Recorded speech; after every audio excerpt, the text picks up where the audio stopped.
সভাপতির বক্তব্য রাখবেন এদেশের মুক্তিকামী মানুষের অবিসংবাদিত নেতা, নীতির প্রশ্নে আপোষহীন ইসলামী আন্দোলন বাংলাদেশের সংগ্রামী আমির হযরত মাওলানা মুফতি সৈয়দ মোহাম্মদ রেজাউল করিম পীর সাহেব টাঙ্গাইল।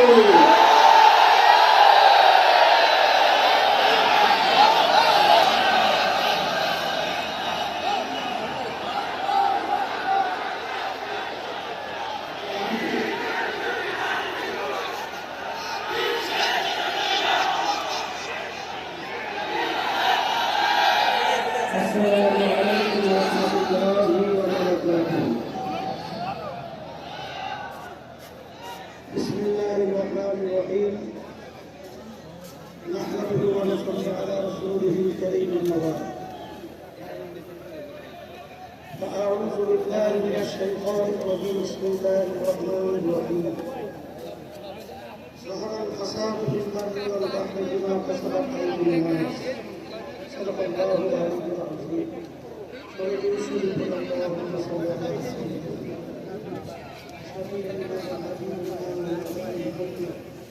صلى الله عليه وعلى آله وصحبه وبارك وسلم। আজকের এই সমাবেশ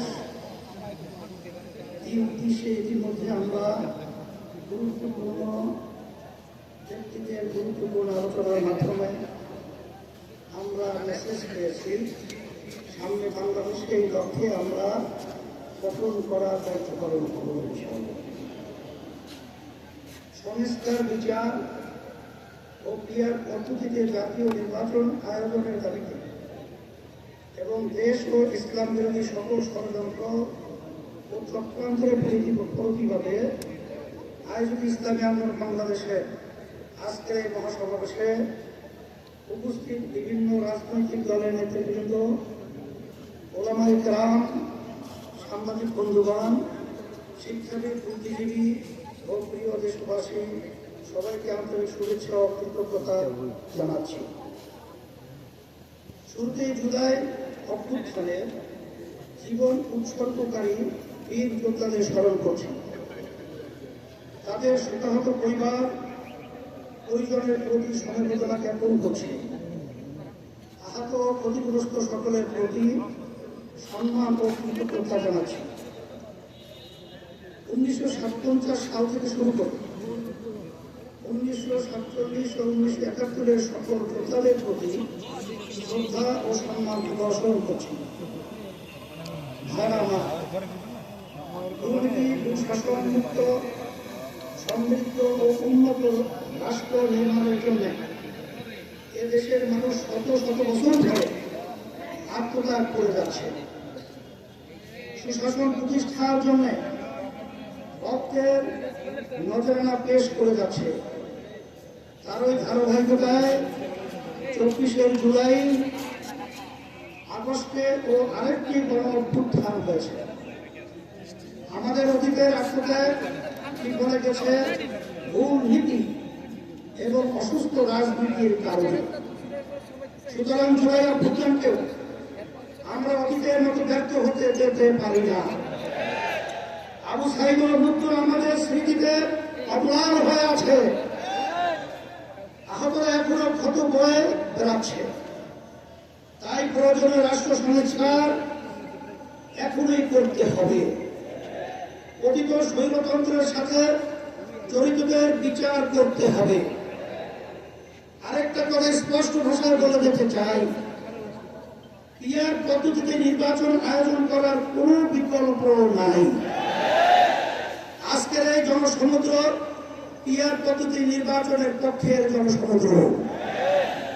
সংগ্রামী দেশবাসী, 1972 সালে রচিত সংবিধান ছিল দেশের মানুষের ও বিশ্বাস ও কোন আকাঙ্ক্ষার বিরোধী। সেই সংবিধান রচয়িতাদের স্বাধীন বাংলাদেশের সংবিধান রচনা করার ম্যান্ডেটই ছিল না। তারা ভিন দেশের সংবিধান অনুসরণ করেছিলেন তা করেছিলেন, ফলে যা হওয়ার তাই হয়েছে। কোনো ক্ষেত্রে কাঙ্ক্ষিত সমৃদ্ধ ও উন্নতি হয় নাই, রাজনৈতিক সংস্কৃতি নিশ্চিত হয়েছে। সবচেয়ে ভয়াবহ ব্যাপার হলো সংবিধান মেনেই স্বৈরাচার তৈরি হয়েছে। এজন্যই আমরা সংস্কারের প্রশ্নে কঠোর, অবিচল ও আপোষহীন অবস্থান নিয়েছি।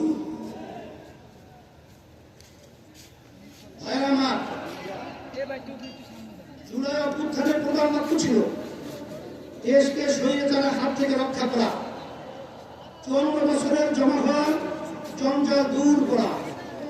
অভ্যুত্থানের পরে সংস্কার কমিশন গঠন করা হয়েছে, আমরা মতামত দিয়েছি।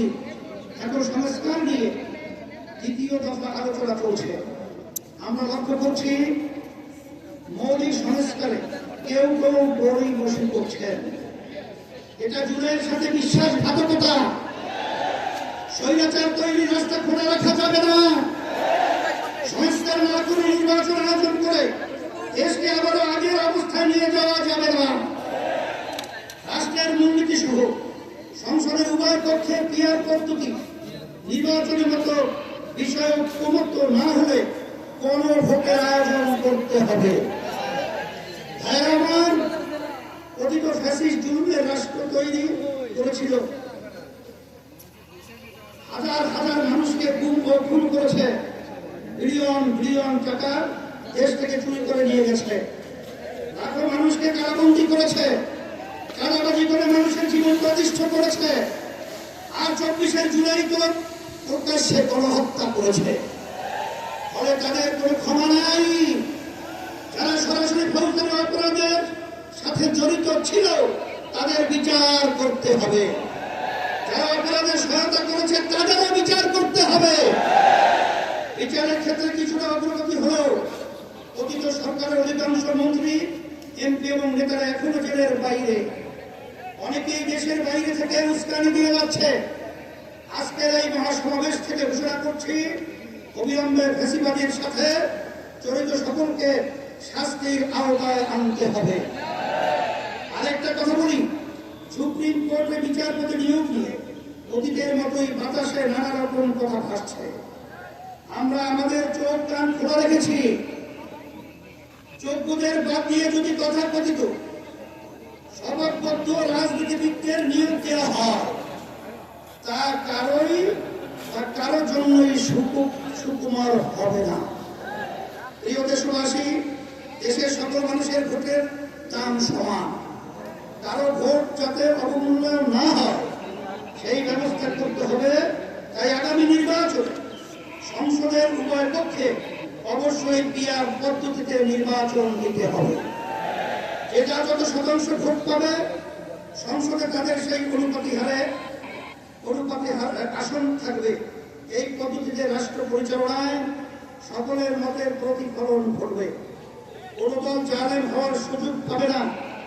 এটা জিনজির দাবি, এটা এখন জনগণের দাবি, দেশের অধিকাংশ রাজনৈতিক দলের দাবি, সকল ধর্মের মানুষের দাবি। আজকের এই মঞ্চ এটা আবারও প্রমাণ করেছে। ভাইরা আমার, আমরা বারবার রক্ত দিয়েছি কিন্তু সফলতা পাই নাই। কারণ আমরা প্রতিবারই নেতা ও নীতি বাছাই করতে ভুল করেছি। আমরা 54 বছরে অনেক দলকে দেশ শাসন করতে দেখেছি, কিন্তু ইসলামকে এখনো ক্ষমতায় নিতে পারি নাই। এবার ইসলাম পন্থীদের ঐক্যের ব্যাপারে বড় প্রত্যাশা তৈরি হয়েছে। আমি শুরু থেকে ইসলামপন্থী সকল ভোট ডেস্ক বক্সে আনার কথা বলে আসছি। আগামী নির্বাচনে শুধু ইসলাম দলই নয়, ইসলামী দলই শুধু নয়, বরং দেশ প্রেমিক আরো অনেক রাজনৈতিক দল এক বাক্সে নীতিতে আসতে পারে ইনশাআল্লাহ। যদি আমরা একত্রে নির্বাচন করতে পারি, যদি কার্যকর ঐক্য করে তুলতে পারি, তাহলে বাংলাদেশে ইসলামপন্থীরাই হবে প্রধান রাজনৈতিক শক্তি। রাষ্ট্র পরিচালনার দায়িত্ব আমাদের হাতে আসবে ইনশাআল্লাহ। প্রিয় দেশবাসী, অন্তর্বর্তীকালীন সরকার জুলাই অভ্যুত্থানের ফসল এত জনসমর্থন নিয়ে আর কোন সরকার দায়িত্ব গ্রহণ করে নাই। আমরা নিঃস্বার্থভাবে এই সরকারের পাশে দাঁড়িয়েছি। সরকারকে বলবো, সংস্কার, বিচার ও সুষ্ঠু নির্বাচনের যে অঙ্গীকার নিয়ে আপনারা দায়িত্ব নিয়েছেন, সেই দায়িত্ব পালনের অবিচল থাকুন। কারো দ্বারা প্রভাবিত হয়ে লক্ষ্য থেকে বিচ্যুত হবেন না। নিরপেক্ষ থেকে দায়িত্ব পালন করুন। আমরা আপনাদের পাশে ছিলাম, আছি এবং থাকবো ইনশাআল্লাহ। প্রিয় ভাইরা আমার, আইন শৃঙ্খলা পরিস্থিতি, রাজনৈতিক চরিত্র, চাঁদাবাজির ক্ষেত্রে অবস্থার এখনো কোনো পরিবর্তন হয় নাই।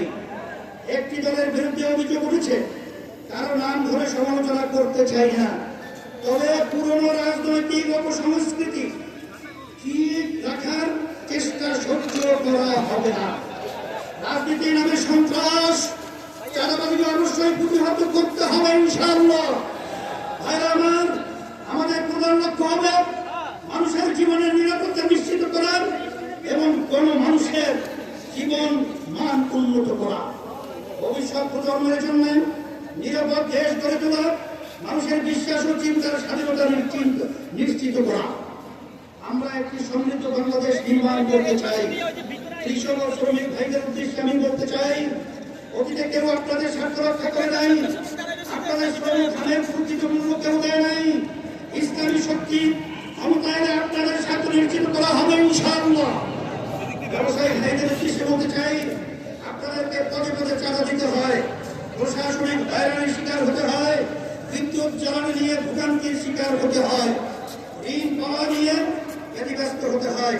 ইনশাআল্লাহ আমরা রাষ্ট্র পরিচালনার দায়িত্ব পেলে আগামী বাংলাদেশ হবে ব্যবসা বান্ধব বাংলাদেশ।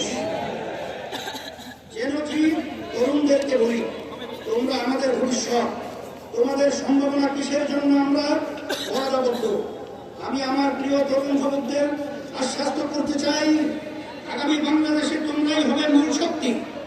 ইসলামী আন্দোলন বাংলাদেশ তার ব্যবস্থা করবে ইনশাআল্লাহ। তোমাদের জীবনের প্রথম বৈঠক সত্যের পক্ষে, কল্যাণের পক্ষে, ইসলামের পক্ষে। যদি তোমরা এটা করতে পারো, এদেশকে আমরা গড়ে তুলবই ইনশাআল্লাহ। আমাদেরকে কেউ জমাতে পারবে না ইনশাআল্লাহ। আমরা কথা দিচ্ছি, আমাদেরকে দায়িত্ব দিলে দুর্নীতির দুঃশাসন মুক্ত একটি সমৃদ্ধ বাংলাদেশ তোমাদের উপহার দেব ইনশাআল্লাহ। প্রবাসী ভাইদের উদ্দেশ্যে আমি বলতে চাই, আপনারা দেশের অর্থনীতির অন্যতম প্রধান শক্তি, আপনারা আমাদের প্রেরণা, আপনারা ভিআইপি। আপনাদের উপযুক্ত সম্মান এবং ন্যায্য চাওয়া পাওয়া নিশ্চিত করার জন্য যা যা করার দরকার আমরা তাই করব ইনশাআল্লাহ।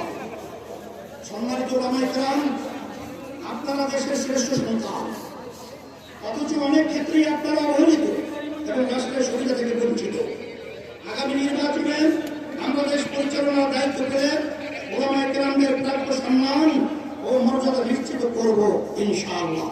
প্রিয় দেশবাসী, ইসলামী আন্দোলন বাংলাদেশ প্রতিবেশী রাষ্ট্রের সাথে শান্তি ও সৌহার্দ্যপূর্ণ সম্পর্ক চায়, সহযোগিতামূলক সম্পর্ক চায়, নিরাপদ সম্পর্ক চায়। তবে কোন আগ্রাসী মনোভাব, অবৈধ হস্তক্ষেপ বা আমদানি প্রকাশা করে না। বাংলাদেশের হিন্দু, বৌদ্ধ, খ্রিস্টান, উপজাতি, ক্ষুদ্র, নৃগোষ্ঠী এবং মুসলমান সকলে মিলেই আমরা বাংলাদেশী।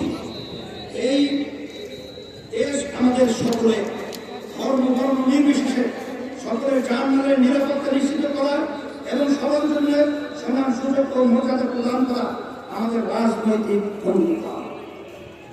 আমার মা বোনদের উদ্দেশ্যে বলতে চাই, নারী আমাদের জনশক্তির অর্থে।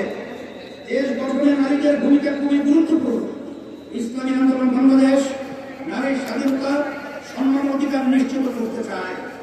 আমরা নারীর প্রতি কোনো প্রকার সহিংসতা বরদাস্ত করব না, নারীকে পণ্য বানাতে দিব না। নারীর প্রতি মর্যাদা সমুন্নত করাই আমাদের পবিত্র দায়িত্ব।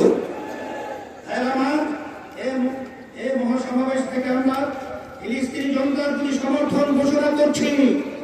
প্রথম কিবলা বাইতুল মুকাদ্দাসে মুক্তি সহ স্বাধীন ফিলিস্তিন রাষ্ট্র প্রতিষ্ঠার জন্য সব মুসলিম দেশের রাষ্ট্রপ্রধানদের কার্যকর উদ্যোগ নেওয়া জোর দাবি জানাচ্ছি। সংগ্রামী ভাইরা আমার, আমরা রাষ্ট্রের সুশাসন চাই, জবাবদিহিতা নিশ্চিত করতে চাই। যেখানে রাষ্ট্রপ্রধান ও জনতার কাছে জবাবদিহি করতে বাধ্য থাকবে, আমরা ন্যায় শাসন প্রতিষ্ঠা করতে চাই, আমরা দুর্নীতিমুক্ত বাংলাদেশ প্রতিষ্ঠা করতে চাই, আমরা দক্ষ সৎ জনপ্রশাসন গড়ে তুলতে চাই।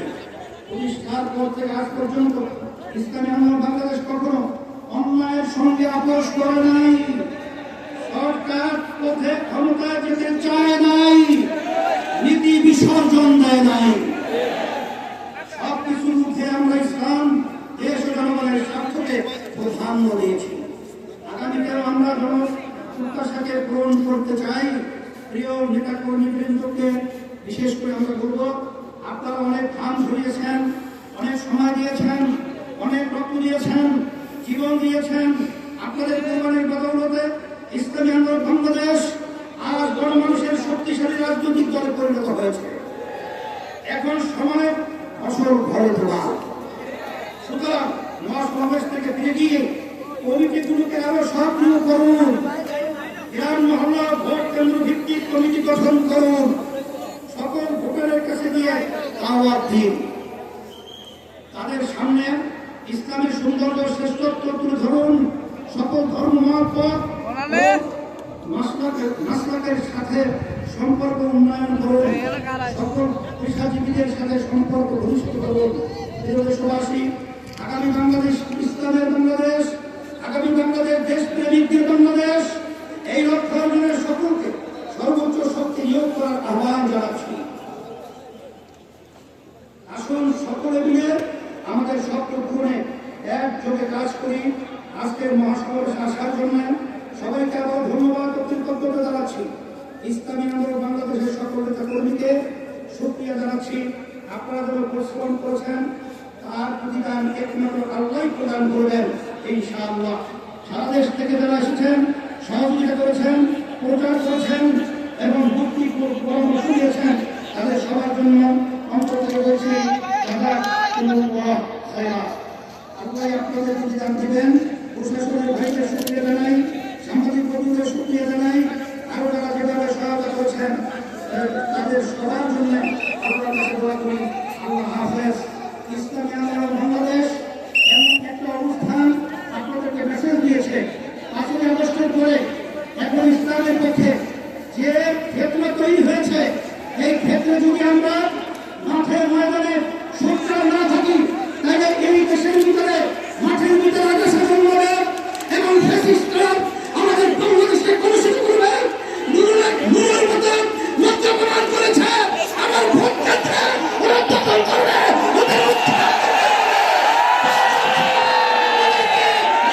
করতে হবে, বাংলাদেশকে স্বাধীন বাংলাদেশ ঘোষণা করতে হবে।